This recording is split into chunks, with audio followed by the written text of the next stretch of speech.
Tal, buenos días. Mi nombre es Julio Alarcón y voy a presentarles la clase de lesiones benignas de la cavidad oral.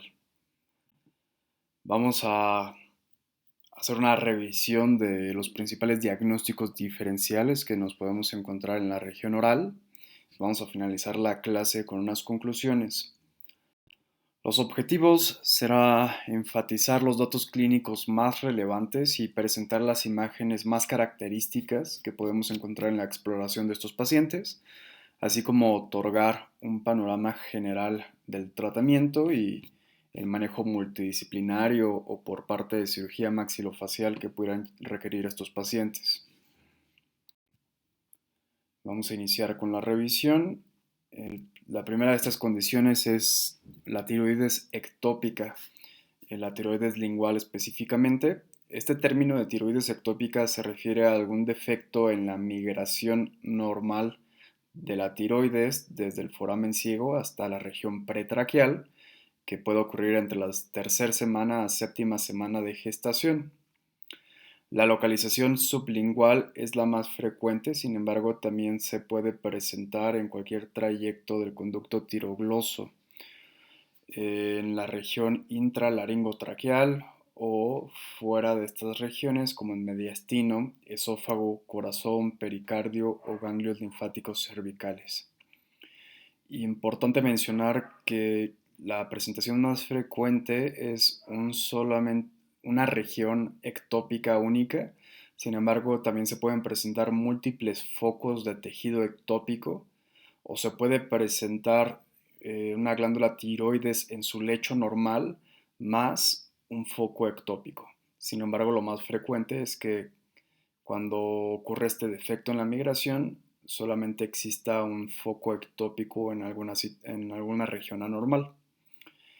La incidencia es de un caso por cada 4.000 a 10.000 personas y hay un predominio en sexo femenino bastante marcado con una relación de 4:1 en comparación con el sexo masculino.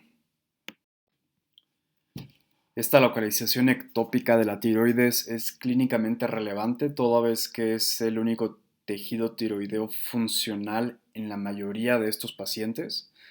La mayor parte de ellos son asintomáticos hasta que la lesión tiene un tamaño considerable y ocasiona síntomas obstructivos y se relaciona mayormente con hipotiroidismo clínico y hay una asociación menor con hipertiroidismo o malignización.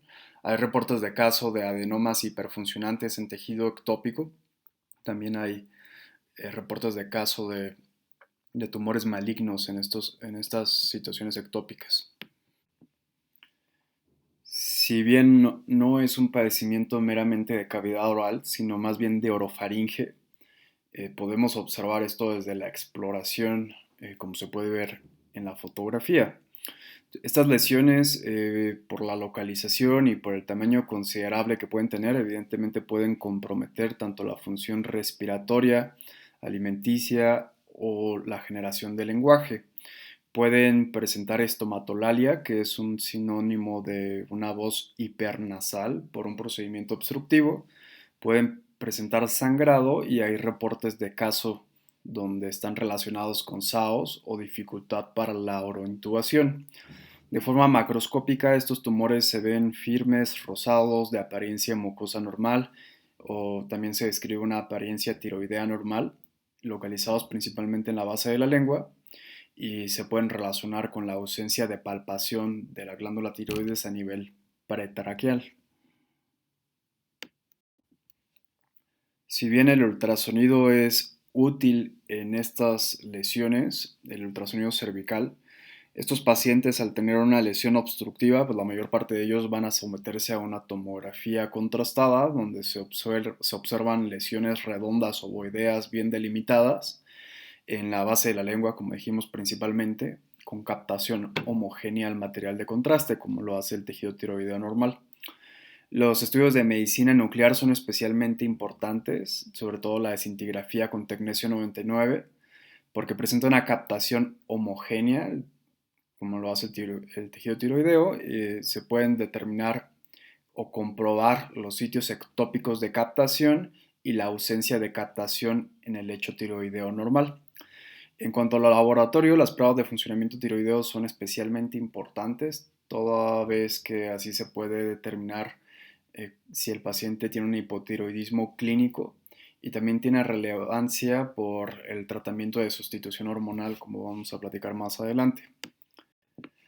Estas imágenes son de una escintigrafía con tecnesio 99, donde se observa francamente una captación homogénea en una situación ectópica en la región sublingual. A su vez también se observa una ausencia de captación en el lecho tiroideo normal. Entonces básicamente es un estudio comprobatorio. En estas imágenes de tomografía computada también se observa una captación homogénea del material de contraste. En la primera imagen, en el corte sagital, hacer una tomografía contrastada, se observa una lesión redondo ovoidea bien delimitada con captación homogénea del material de contraste en la región sublingual, que está desplazando hacia adelante el tejido lingual, y como comentamos, aunque es infrecuente, en esta imagen se observa también un segundo lóbulo o una segunda lesión que también es tejido tiroideo ectópico.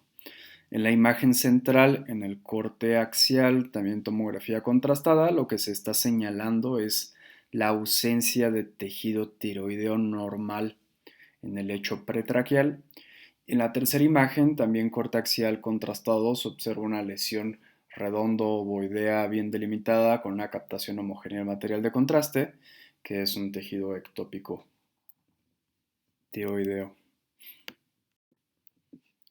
En cuanto al tratamiento, este puede variar dependiendo de si existen o no síntomas obstructivos, de las características clínicas del paciente, es decir, qué tan frágil es, y la localización de este tejido ectópico. Por ejemplo, en los pacientes asintomáticos, es decir, que definitivamente no tienen ningún síntoma obstructivo y se encuentran eutiroideos, se puede ofrecer un manejo conservador, y entiéndase por manejo conservador como una vigilancia estrecha del cambio de tamaño de estas lesiones. Importante mencionar que estas lesiones suelen aumentar de tamaño en aquellas etapas de la vida donde hay mayor secreción de hormona estimulante de tiroides, como la infancia, la pubertad, el embarazo y la edad perimenopáusica. Entonces, estas lesiones pueden ser dinámicas con aumento de volumen. En pacientes con síntomas leves y que tienen TSH elevada, se puede ofrecer un manejo con terapia de sustitución. La ventaja que va a tener la terapia de sustitución como tratamiento inicial es que la supresión de la TSH con el tratamiento puede ocasionar una disminución del volumen y dar tiempo para decidir si operar o no al paciente. En cuanto a la cirugía, esto es evidentemente para los síntomas obstructivos que sean importantes. Puede haber tanto abordajes externos cervicales como abordajes transorales. Y el manejo con ablación con radioyodo es el manejo opcional para aquellos pacientes que definitivamente no puedan someterse a un tratamiento quirúrgico. En cuanto a la cirugía, el abordaje transoral puede, al no ser un tratamiento tan invasivo, previene lesiones a estructuras profundas, la formación de fístulas, infecciones cervicales y evidentemente no deja una cicatriz visible. Se suele preferir para las lesiones de bajo volumen que puedan abordarse a través de cavidad oral. Los abordajes externos cervicales se prefieren en pacientes jóvenes con lesiones de alto volumen, y una de las ventajas es que tiene un mejor control del sangrado. La siguiente patología o condición es el torus paralatino y mandibular. El término torus es una palabra en latín que se utiliza para expresar algo que crece más allá de o un crecimiento normal. En estas condiciones se utiliza para describir una exostosis ósea de hueso cortical denso que puede tener cantidad limitada de médula ósea. Estas son las dos localizaciones más frecuentes. El torus palatino aparece en la línea media, en el pliegue longitudinal del hueso palatino, donde éste se une con los procesos palatinos del maxilar, en la cavidad oral evidentemente. El torus mandibular aparece en la superficie lingual de la mandíbula, principalmente en la región de los dientes caninos y premolares por encima de la línea miloioidea. Se han identificado múltiples factores para su aparición. El factor genético es definitivamente relevante, sin embargo no es fundamental para su aparición. Se ha relacionado también con ciertos factores ambientales como los hábitos alimentarios, la dieta, la tensión de la mordida con hiperfuncionamiento masticatorio o casos de bruxismo, deficiencias vitamínicas y suplementos de calcio. Estas lesiones predominan en etnias caucásicas y afroamericanas. La edad de aparición es variable entre los 30 y 50 años. En cuanto al torus palatino, hay definitivamente un predominio en sexo femenino. Sin embargo, para el torus mandibular no se ha encontrado una asociación clara. Puede haber un cierto predominio en sexo masculino. Y hay una asociación fuerte en tener ambas lesiones en manera conjunta. En cuanto a las características de estas lesiones, se describen múltiples formas, principalmente para el torus palatino, como lesiones lobuladas, multilobuladas, planas o en forma de huso.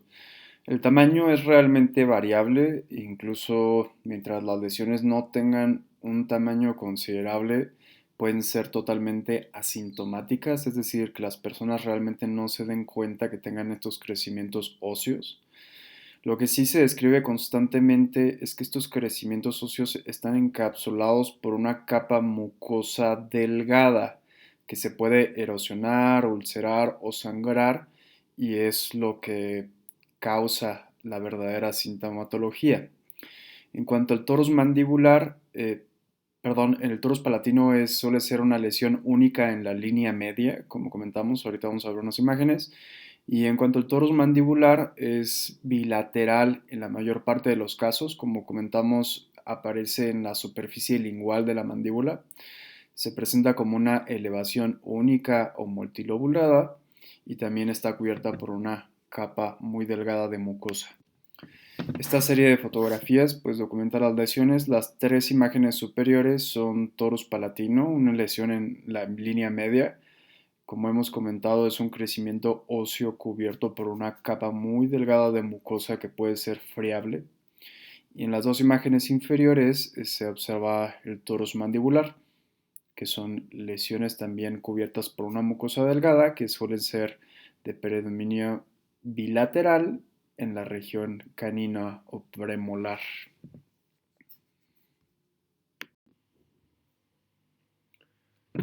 Ya comentamos que estas lesiones pueden ser totalmente asintomáticas y pasar desapercibidas en el paciente, a menos que que tengan un tamaño considerable o que tengan alguna lesión en la capa mucosa que la cubre, como comentamos, es uno de los principales síntomas.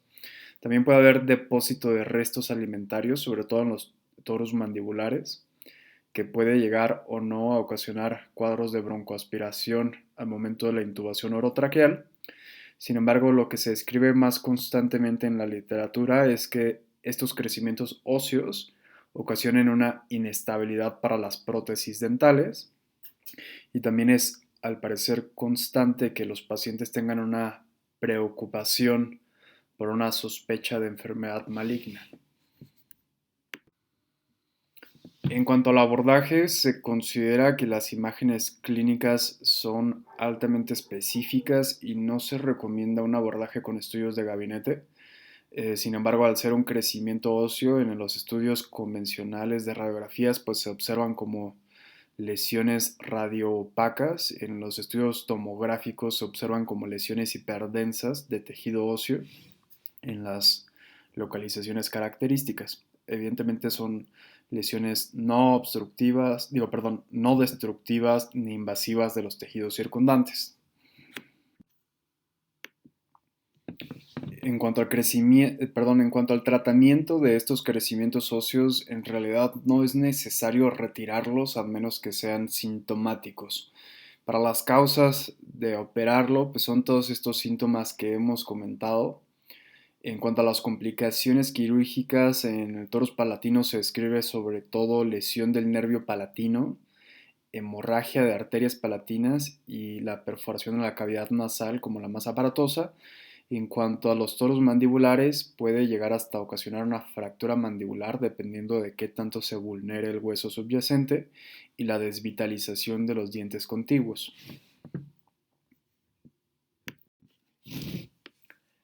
En cuanto al abordaje quirúrgico de estas lesiones, que suele estar a cargo del servicio de cirugía maxilofacial, todos conllevan la misma dinámica, que es la exposición de esta lesión ósea por varias incisiones en la capa mucosa cobertora para después retirar la lesión ósea, ya sea por medio de osteotomo o con fresado.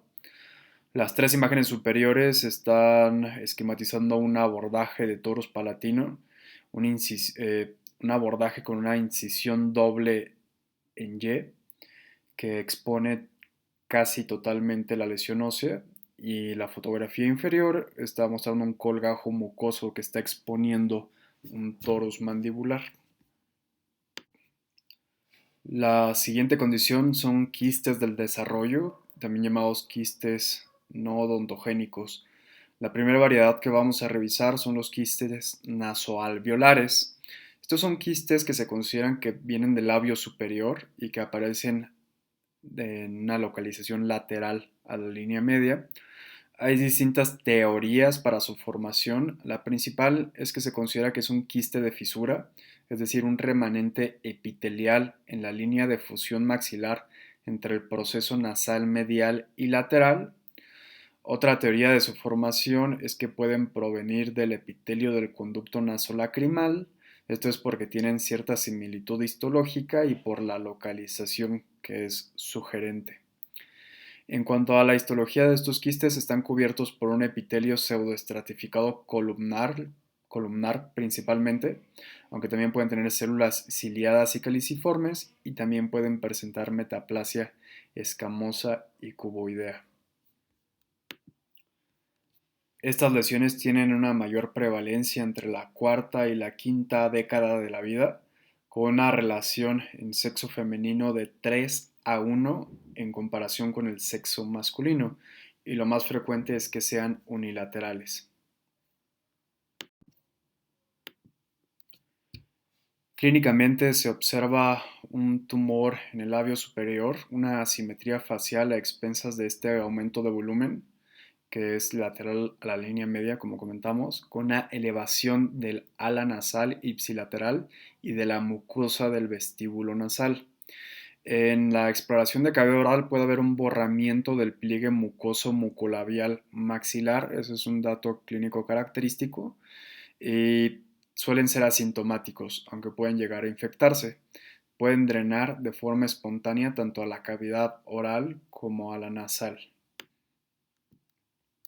Y en las fotografías de su derecha vemos estos datos clínicos característicos, esta asimetría facial lateral con una elevación del ala nasal y de la mucosa nasal. Y en la fotografía marcada con la letra B inferior derecha se observa este borramiento del pliegue mucoso mucolabial. En cuanto al abordaje con los estudios de imagen, suelen encontrarse los hallazgos característicos de cualquier lesión quística. En las imágenes de su derecha estamos viendo unas imágenes de resonancia magnética, donde se observa que en las letras A y B una secuencia en T1, corte axial, y corte coronal, se observa una lesión redondo ovoidea en esta localización característica, hipointensa en relación a tejidos blandos. En las imágenes C y D se observa una secuencia T2, una lesión redondo ovoidea igual, hiperintensa en relación a los tejidos blandos, como cualquier lesión quística. El tratamiento es una resección quirúrgica transoral, o también se puede realizar un drenaje o marsupialización transnasal.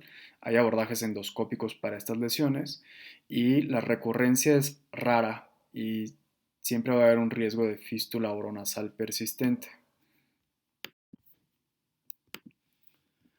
Los siguientes quistes que vamos a ver son los llamados dermoides, o también llamados quistes disontogénicos.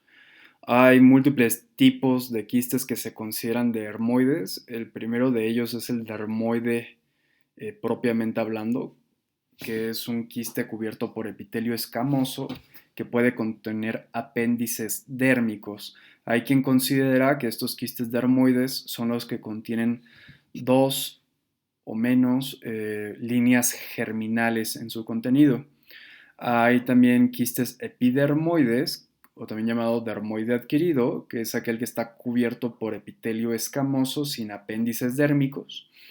Y está el quiste dermoide tipo teratoide, que es aquel que tiene los derivados de las tres líneas germinales cubierto por diversos epitelios. Este básicamente es un teratoma de la cavidad oral. Son quistes algo heterogéneos y por lo tanto hay distintas teorías para su formación. Una de ellas es que son derivados de fragmentos epidérmicos que se quedan atrapados durante la fusión de los arcos braquiales, lo que explica su tendencia a aparecer en la línea media. Esto es especialmente importante para los quistes dermoides propios. O también se considera que es tejido epitelial implantado en traumatismos, lo que explicaría una localización lateral a la línea media. Esto es especialmente importante para los quistes epidermoides. Estos quistes pueden tener una localización variable en la región craneofacial. Lo más frecuente es que se encuentren en el piso de la boca, aunque también pueden encontrarse en región periorbitaria, submental y nasal. Suelen aparecer en la línea media del piso de la boca. Esto es especialmente importante para los quistes dermoides propios, aunque como ya comentamos también pueden ocurrir en una región lateral. Si estos quistes aparecen arriba de la línea del músculo genioideo, pueden desplazar hacia adelante y hacia arriba la lengua. Si aparecen debajo del músculo genioideo, se pueden presentar como un tumor cervical. El tamaño va desde milímetros hasta 12 centímetros que se ha documentado. Suelen tener un crecimiento lento e indoloro y son de consistencia suave, quística, cubierto por mucosa. Los síntomas van principalmente desde obstrucción por su gran tamaño, aunque también pueden infectarse. Esta serie de fotografías son de pacientes con quistes dermoides en el piso de la boca en la línea media y se observa pues la protrusión de esta lesión redondo-ovoidea de carácter de apariencia mucosa y, e indolora, evidentemente sin invasión de los tejidos blandos circundantes ni destrucción ósea. En cuanto al abordaje con estudios de gabinete, como todo quiste en la tomografía se ven como lesiones bien circunscritas, con una pared delgada que puede tener realce al material de contraste y son o suelen ser uniloculados. Estos quistes pueden tener un contenido graso que se puede solidificar y formar glóbulos o tener un nivel líquido grasa que es especialmente característico de los quistes dermoides propios. En cuanto a los estudios de resonancia, el quiste epidermoide, al ser meramente un quiste con contenido líquido, se suele ver como una lesión redondo ovoidea con baja hipointenso, en T1 e hiperintenso en T2. En esta localización del piso de la boca o lateralmente, por su tamaño, pueden ser indistinguibles a una ránula.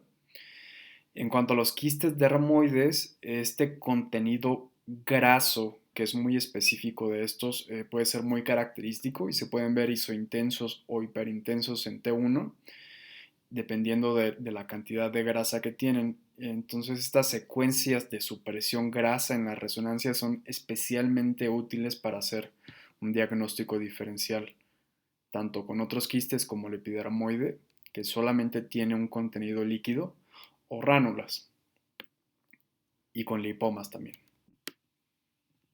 Esta es una serie de tomografías de pacientes con quistes. Las primeras dos imágenes con la letra A y B corresponden a una tomografía contrastada en corte axial y coronal respectivamente, ventana para tejidos blandos, donde se observa una lesión redondo ovoidea bien delimitada, de una hipodensidad en relación a tejidos blandos que se encuentra entre el músculo genioideo y miloioideo.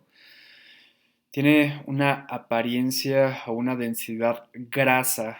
Sin embargo, el reporte del radiólogo informó que esta lesión está entre un punto intermedio en cuanto a su densidad entre un contenido meramente líquido y un contenido meramente lipídico, es decir, no parece ser un lipoma, por lo tanto es altamente sugerente de un quiste dermoide como tal. La tercera imagen documenta igual otra tomografía en corte axial donde se ve una lesión redondo-ovoidea y lo que se observa es una lesión que tiene un nivel líquido grasa, que esto es meramente sugerente o patognomónico de un quiste dermoide en esta localización. En estas otros cortes de tomografía también se observan unas imágenes de quistes. En la primera tomografía con la letra A, en este corte coronal con ventana para tejidos blandos, se observa una lesión redondo ovoidea hipodensa a tejidos blandos que está abombando el músculo miloioideo que está representado o localizado con estos puntos negros. Esta lesión tiene un contenido líquido hipodenso y lo que se está señalando con la flecha blanca es un nódulo más hipodenso todavía, que es un contenido graso, un glóbulo graso dentro del quiste, lo cual también es altamente sugerente de un quiste dermoide.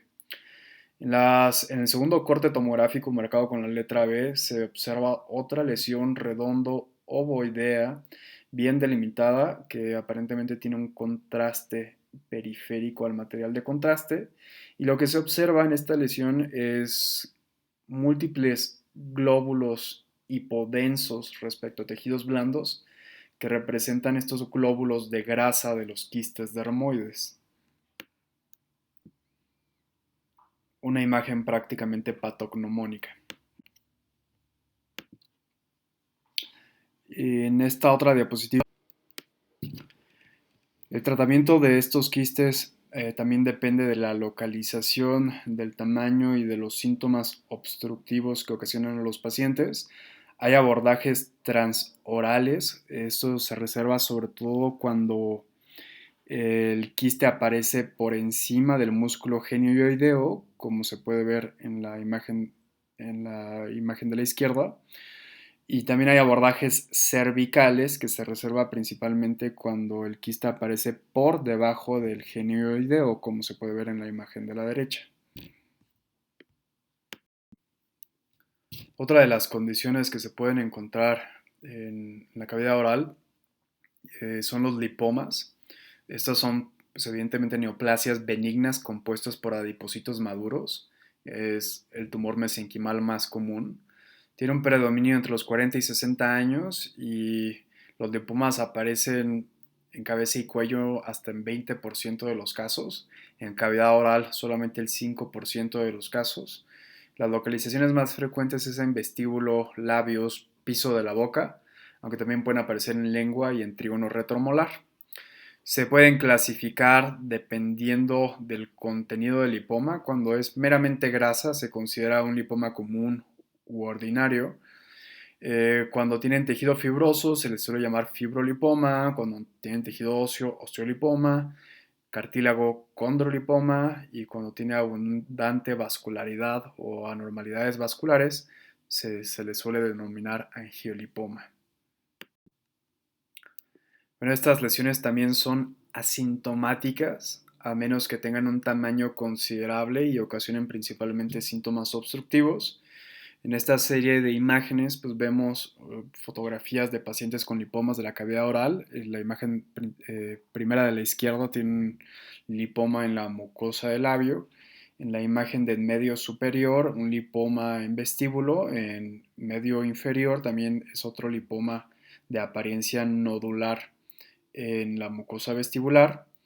En la imagen de la derecha superior, este lipoma, a diferencia de las otras fotografías, no tiene este aspecto adiposo, tiene más bien un aspecto fibroso y pediculado. Este es un fibrolipoma. Y en la imagen de la derecha inferior, un lipoma en el dorso o cara lateral de la lengua.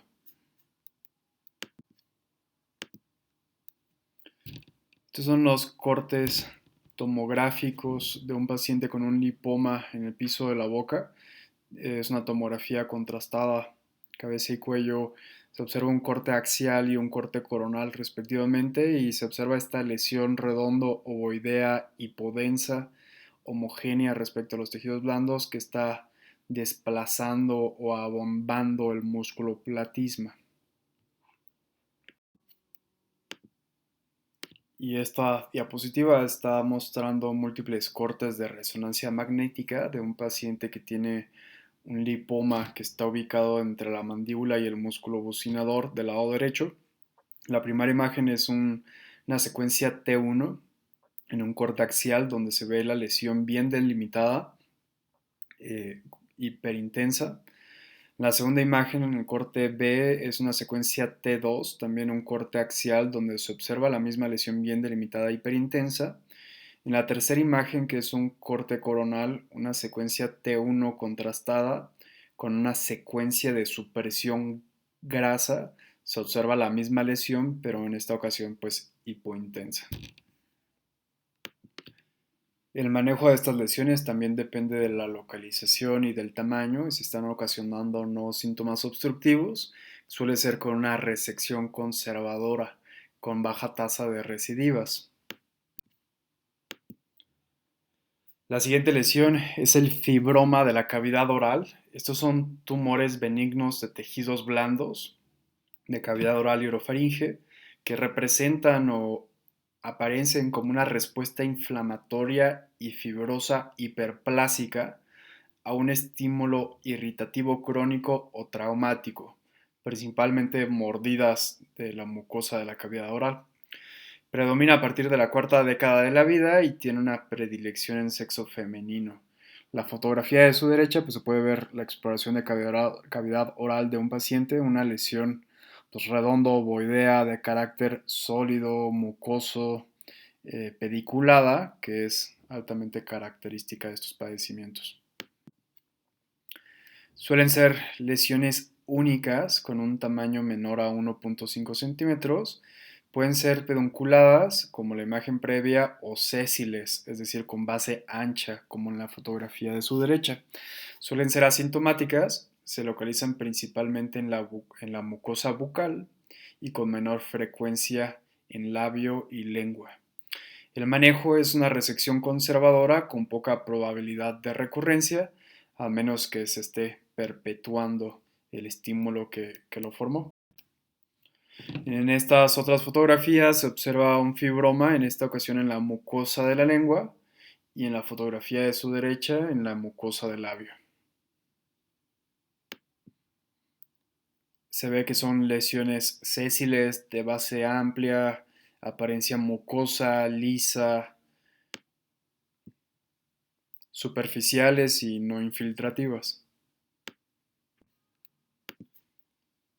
Otras lesiones benignas que podemos encontrar en la cavidad oral son las manifestaciones orales por infección por virus de papiloma humano. Como sabemos, el virus de papiloma humano tiene una predilección por tejidos mucocutáneos, que la mayor parte de estas infecciones son asintomáticas, con un aclaramiento viral en menos de 2 años en las personas inmunocompetentes, y que la infección por VIH y tabaquismo son los principales factores para la persistencia viral en los tejidos. Las principales lesiones que se ven en cavidad oral son las llamadas verrugas orales, que son proliferaciones epiteliales por virus de bajo riesgo oncológico y puede dividirse en las siguientes condiciones. La primera de ellas es el papiloma escamoso, que son los más comunes. Son lesiones pequeñas, exofíticas y pedunculadas con una superficie de textura papilar que pueden ocurrir en cualquier punto de la cavidad oral y aparecen principalmente como consecuencia de una infección por virus de bajo riesgo 6 y 11. La segunda son las llamadas verrugas vulgares o verrugas comunes. Son lesiones únicas o múltiples de base amplia con una superficie de textura como coliflor. Aparecen principalmente en labios, paladar y encías. Estas se deben principalmente a un virus tipo 2 o 4. La tercera condición es el condiloma acuminado, que son las verrugas genitales, que se relacionan evidentemente con las relaciones sexuales orogenitales. Son las lesiones más grandes, sésiles, es decir, de base amplia y organizadas en grupos, con predilección por mucosa no queratinizada, por lo tanto ocurren tanto en paladar blando, frenillo, en lengua y mucosa labial. También se deben al virus 6 y 11. Y la cuarta es la llamada hiperplasia epitelial focal o enfermedad de Heck, que se representan como múltiples pápulas de superficie lisa que pueden aparecer en la mucosa labial y bucal. Estos se deben al virus 13 y 32. Las siguientes diapositivas voy a mostrar algunas fotografías de estas lesiones. Las primeras son los papilomas escamosos, que como ya platicamos, son lesiones aplanadas y pedunculadas que tienen esta apariencia papilar. La fotografía de su izquierda se ve en la superficie ventral de la lengua una lesión única y en la fotografía de su derecha múltiples lesiones pedunculadas en la mucosa del labio. La segunda son las verrugas vulgares que comentamos, suelen ser lesiones únicas que tienen esta apariencia de coliflor superficial, que suelen ser sésiles de base amplia. Vemos en la primera fotografía de su izquierda superior una lesión única en paladar. En la fotografía de la izquierda e inferior, una lesión única en el labio inferior. En la fotografía superior derecha, una lesión en la mucosa vestibular, o el piso de la boca. Y en la fotografía de la derecha e inferior, una lesión única en la encía. Los condilomas acuminados, que son conglomeraciones de estas lesiones orogenitales, se observa esta superficie rugosa en la mucosa vestibular y en la fotografía de la derecha en la mucosa del labio. Y como comentamos, la hiperplasia epitelial focal son estas lesiones anchas y aplanadas de superficie lisa que pueden ocurrir en la mucosa labial o bucal. En comparación a otras localizaciones u otras superficies mucocutáneas, en la cavidad oral estos pacientes tienen menor tasa de recurrencias después de las resecciones. El tratamiento quirúrgico puede ser con técnica fría o ablación con láser, o también se puede aplicar crioterapia con nitrógeno líquido. En los pacientes que tienen inmunocompromiso y por lo tanto riesgo de recidivas o de pobre aclaramiento viral, se puede aconsejar otros tratamientos.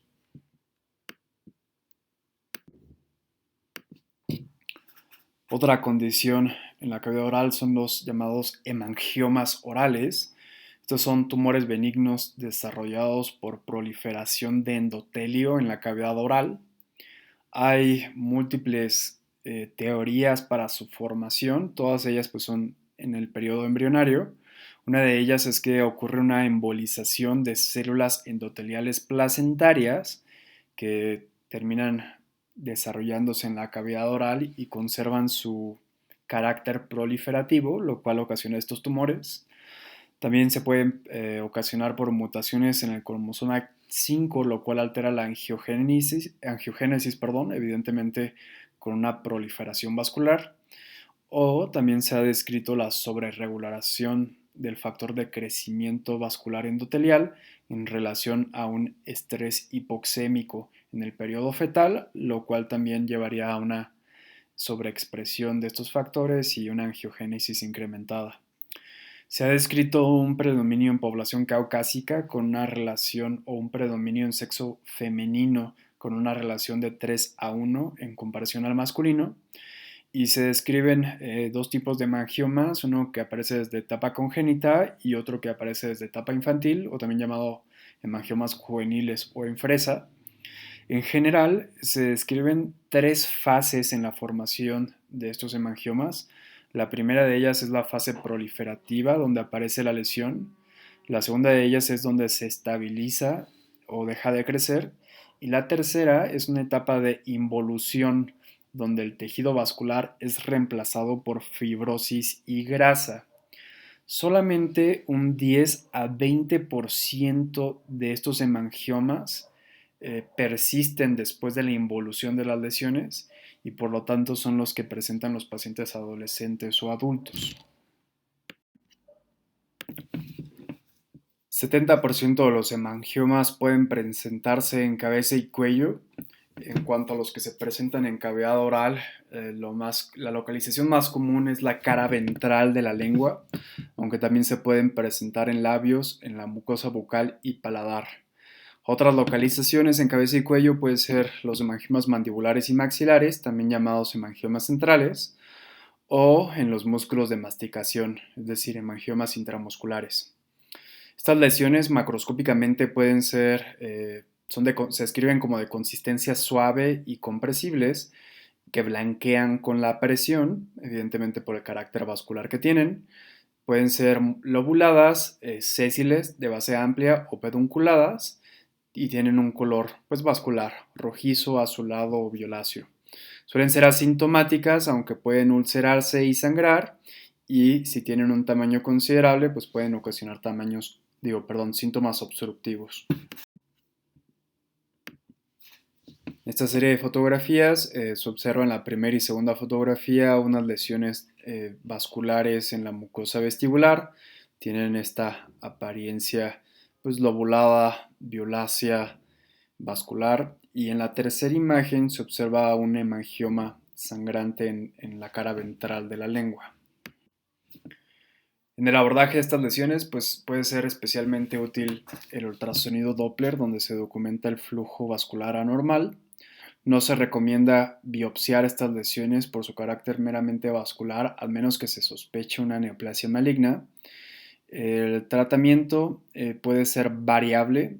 Puede haber un manejo conservador con beta bloqueador que se considera que tiene un efecto vasoconstrictor local y aumenta la tasa de apoptosis de estas lesiones. El manejo con esteroides e interferón alfa tiene efectos algo inciertos y no está tan recomendado. El tratamiento quirúrgico es una resección conservadora, mientras que las lesiones sean de pequeño tamaño y la resección del tejido no comprometa su funcionalidad posterior. En las lesiones de gran tamaño y aparatosas se puede considerar únicamente el manejo con embolización o el manejo escalonado con embolización y posterior cirugía. La siguiente condición son los llamados tumores de...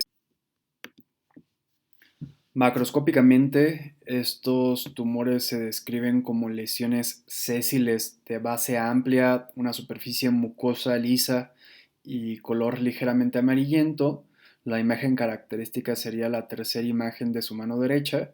Sin embargo, estas lesiones también se pueden presentar como nódulos o nodulaciones en la mucosa lingual, como se observan en las dos fotografías, en la central y en la de su izquierda. El tratamiento suele ser una resección conservadora con una baja tasa de recidiva si no se deja tumor residual. El crecimiento suele ser indoloro y se consideran asintomáticos. Otra condición que vamos a revisar son los rhabdomiomas. Estos son neoplasias benignas de músculo estriado. En cuanto a los rhabdomiomas, se pueden dividir en rhabdomiomas cardíacos, que aparecen sobre todo en esclerosis tuberosa y otros síndromes, y los rhabdomiomas extracardíacos, que se suele dividir a su vez en los tumores adultos, fetales y genitales. El rhabdomioma del adulto es el que aparece más comúnmente en cabeza y cuello. Este tiene un predominio en sexo masculino, una edad media a partir de los 40 años y en adultos mayores. La localización más frecuente es el piso de la boca, que también pueden aparecer en la base de la lengua y en paladar blando. Clínicamente se consideran asintomáticos, tienen un crecimiento indoloro, se describen como lesiones firmes, nodulares no ulceradas y que aparecen en un plano submucoso. El crecimiento es lento y puede alcanzar un tamaño considerable durante su crecimiento. Estas dos fotografías, la primera es de un paciente que tiene un rhabdomioma en el piso de la boca, la segunda es posterior a su resección quirúrgica. El tratamiento es una resección conservadora y las recurrencias se consideran raras. Y la última condición que vamos a revisar es el osteoma. Esta se define como una lesión osteogénica benigna compuesta de hueso compacto o trabecular. Aparece principalmente en la región craneofacial, también puede haber osteomas mandibulares y en senos paranasales. En realidad, la localización en cavidad oral es relativamente rara. Se considera como una anormalidad del desarrollo, aunque también pueden aparecer como respuesta a infecciones o a traumatismos. Y hay documentada una predilección en sexo masculino entre la segunda y la cuarta década de la vida. Esta serie de fotografías son de un paciente que tiene un osteoma en paladar duro. Las imágenes superiores documentan esta lesión pues, de apariencia bilobulada, redondo, ovoidea, de apariencia mucosa, básicamente es una exostosis. Eh, el tratamiento quirúrgico suele ser una resección conservadora, es el mismo principio que los torus palatinos, por ejemplo, una exposición de la mucosa cobertora y posteriormente un fresado o un retiro de la lesión con osteotomo. También tiene eh, una tasa baja de recidivas. Bien, vamos a ver las conclusiones de la clase. Las neoplasias benignas de cavidad oral representan un diagnóstico diferencial muy amplio. A menudo se va a requerir un manejo multidisciplinario donde destaca la cirugía maxilofacial. La resección conservadora suele ser el manejo de elección y el estudio histopatológico puede documentar los hallazgos benignos de estas neoplasias y por lo general se considera que estas lesiones, aunque hay sus excepciones, tienen una baja recidiva a menos que exista una resección incompleta. Eso sería todo de la revisión. Nos vemos en la sesión de Zoom.